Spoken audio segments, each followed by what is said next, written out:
नमस्कार, मी Savita. Cooking time मराठीमध्ये सर्वांचे मनापासून स्वागत. आज आपण हॉटेलपेक्षाही भारी मटार पनीरची भाजी घरीच बनवणार आहोत. मटार पनीरची भाजी बनवताना मी यामध्ये फ्रेश क्रीमचा वापर केलेला नाही, काजूची पेस्ट वापरलेली नाही, दुधावरची सायसुद्धा वापरलेली नाही. तरीसुद्धा अगदी रिच फ्लेवरची ही भाजी बनवून तयार होते. बनवायला खूप सोपी आहे, घरगुती साहित्यांमध्ये बनवून तयार होते. चवीला अप्रतिम लागते. त्यामुळे ही भाजी तुम्ही नक्की एकदा बनवून पहा, तुम्हाला नक्कीच आवडेल. आजची रेसिपी तुम्हाला थोडी जरी आवडली तर रेसिपीला एक लाईक नक्की करावं. चॅनलवरती जर का तुम्ही नवीन असाल तर चॅनलला सबस्क्राईब नक्की करा. तर मटार पनीरची भाजी बनवण्यासाठी सगळ्यात अगोदर इथं मी 270 ते 300 ग्राम इतकं पनीर घेतलं आहे. तुम्ही 250 ग्राम पनीर घेतलं तरीही चालेल किंवा 200 ग्राम घेतलं तरीही चालेल. पनीरचे पहा अशा पद्धतीने मी तुकडे करून घेतले आहेत. पनीरचे तुकडे करत असताना अगदी छोट्या आकारात किंवा खूप मोठ्या आकारात करायचे नाहीत. तर इथं मी चौकोनी तुकडे करून घेतले आहेत व यानंतर थोडंसं पनीर मी यातलं साईडला काढून ठेवलं आहे, ते आपण नंतर वापरणार आहोत. इकडे कढईमध्ये मी थोडंसं जास्त तेल घेतलं आहे. तेल छान कडकडीत गरम झालं की आपल्याला हे पनीर तळून घ्यायचं आहे तेलामध्ये. सुरुवातीला तेलामध्ये खूप जास्त पनीर घालायचं नाही, अगदी थोडं थोडं घालत आपल्याला हे पनीर तळून घ्यायचं आहे.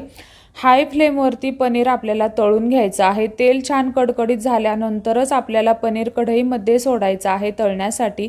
सुरुवातीला जर का तेल थंड असेल तर पनीर कढईला चिकटून बसेल व व्यवस्थित तळलं जाणार नाही. तर इथे पहा अशा पद्धतीने आपल्याला पनीर तळून घ्यायचं आहे. अगदी सोनेरी तांबूस रंग आला की पनीर आपल्याला तेलामधनं काढून घ्यायचं आहे. पनीर तळून झाल्यानंतर हे आपल्याला पाण्यात ठेवायचं आहे. याने काय होतं, पनीर चिवट होत नाही, अगदी मऊ लुसलुशीत असं शेवटीपर्यंत राहतं. आता भाजीच्या ग्रेव्हीसाठी इथं मी 3 मध्यम मोठ्या आकाराचे कांदे उभे कट करून घेतले आहेत. 3 मध्यम आकाराचे पिकलेले टोमॅटो घेतले आहेत. 10 ते 15 लसणाच्या पाकळ्या व 4 ते 5 तुकडे आल्याचे घेतले आहेत. म्हणजे जवळपास 2.5 ते 3 इंच आलं घेतलं आहे. आता ज्या कढईमध्ये आपण पनीर तळलं त्यातलं मी थोडंसं तेल साईडला काढून टाकलं आहे. आता यामध्ये आपल्याला बारीक चिरलेला कांदा घालायचा आहे. कांद्यामध्ये पनीर तळून ठेवलेलं साईडचं तेल आहे ते थोडंसं यामध्ये आपल्याला घालायचं आहे व हा कांदा थोडा वेळ आपल्याला परतवून घ्यायचा आहे. कांदा थोडासा तांबूस झाला की आपल्याला यामध्ये बारीक चिरून घेतलेला टोमॅटो घालायचा आहे. यानंतर हे आपल्याला लवकर परतलं जावं यासाठी थोडंसं मीठ घालायचं आहे. खूप जास्त घालायचं नाही, अगदी थोडंसं घालायचं आहे. मीठ घातल्यानंतर हे आपल्याला थोडंसं परतवून घ्यायचं आहे. परतवून घेतल्यानंतर याला आपल्याला 5 ते 6 मिनिटांची छानपैकी वाफ देऊन घ्यायची आहे. याला वाफ देऊन झाल्यानंतर गॅसची फ्लेम मी बंद केली आहे. आपलं कांदा टोमॅटो व्यवस्थित असं मऊसर झालं आहे. आता हे आपण थंड करून वाटून घेणार आहोत. त्या अगोदर यामध्ये मूठभर कोथिंबिरीची देठं घालायची आहेत. आपण जे आलं लसूण घेतलं ते यामध्ये घालायचं आहे. हे आपल्याला व्यवस्थित थंड करून मिक्सरला बारीक असं वाटून घ्यायचं आहे. तर इथे पहा मी व्यवस्थित असं बारीक वाटून घेतलं आहे. आता यानंतर मगाशी आपण जे पनीर तळत असताना साईडला पनीर ठेवलं होतं ते पनीर आपल्याला मिक्सरच्या बारक्या भांड्यामध्ये कुस्करून घालायचं आहे. यामध्ये आपल्याला थोडंसं पाणी घालायचं आहे व याची आपल्याला बारीक अशी पेस्ट बनवून घ्यायची आहे. तर ही पेस्ट आपण नंतर भाजीमध्ये वापरणार आहोत. इकडे आता भाजीला फोडणी द्यायची आहे. तर कढईमध्ये मी 3 मोठे चमचे तेल घातलं आहे. तेल छान कडकडीत गरम झालं की यामध्ये अर्धा चमचा आपल्याला जिरं घालायचं आहे. जिरं छान फुललं की आपण घेतलेलं वाटण घालायचं आहे. वाटण घातल्यानंतर हे आपल्याला थोडा वेळ परतवून घ्यायचं आहे. यानंतर यामध्ये आपल्याला 1 चमचा बेसन पीठ घालायचं आहे. बेसन पीठ कच्चं राहू नये यासाठी हे आपल्याला मिनिटभरासाठी परतवून घ्यायचं आहे. यामध्ये मी जे तेल वापरलं ते पनीर तळून राहिलेलं जे तेल होतं तेच वापरलं आहे.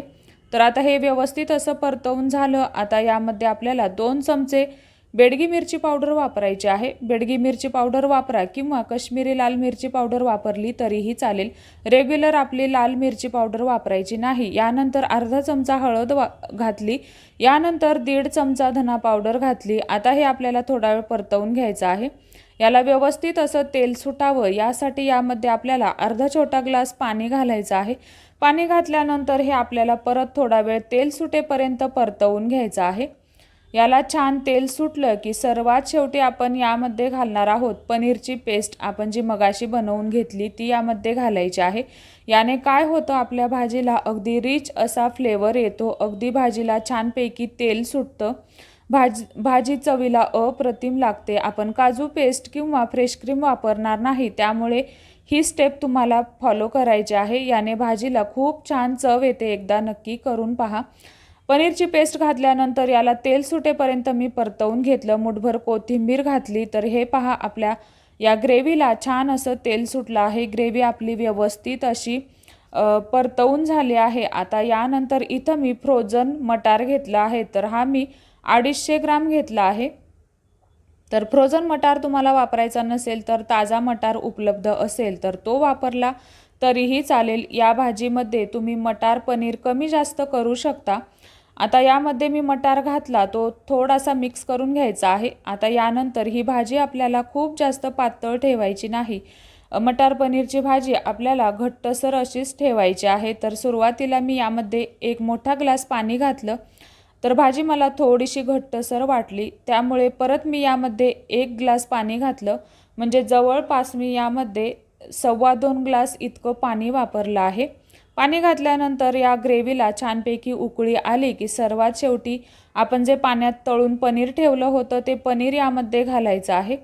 पनीर घातल्यानंतर आता सर्वात शेवटी आपल्याला यामध्ये गरम मसाला घालायचा आहे. तर इथं मी 1.5 चमचा गरम मसाला घातला. यानंतर 1 छोटा चमचा कसुरी मेथी घातली. यानंतर चवीनुसार आपल्याला यामध्ये मीठ घालायचं आहे. 1 छोटा चमचा साखर घालायची आहे. यानंतर 1 चमचा यामध्ये आपल्याला साजूक तूप घालायचं आहे. साजूक तूप तुम्ही तुमच्या आवडीप्रमाणे कमी जास्त करू शकता. साजूक तूप घातल्यामुळे भाजीला खूप छान फ्लेवर येतो, कारण आपण यामध्ये बटर घातलेलं नाही. आता हे आपल्याला व्यवस्थित मिक्स करून यावरती झाकण ठेवून हे आपल्याला 5 ते 6 मिनिटांसाठी व्यवस्थित असं उकळवून घ्यायचं आहे. तर इथे पहा, भाजी मी 6 ते 7 मिनिटं जवळपास उकळवून घेतली बारीक गॅसवरती. तर भाजीला रंग पहा अतिशय सुंदर आला आहे. तर तयार झाली आपली मटार पनीरची भाजी. बनवायला खूप सोपी आहे, चवीला अप्रतिम लागते. तर आता यामध्ये तुम्ही आवडत असेल तर बटर वापरलं तरीही चालेल. तर इथे पहा, भाजी अतिशय सुंदर दिसत आहे. तर कशी वाटली तुम्हाला आजची रेसिपी? आवडली असेल तर लाईक, शेअर, सबस्क्राईब करा.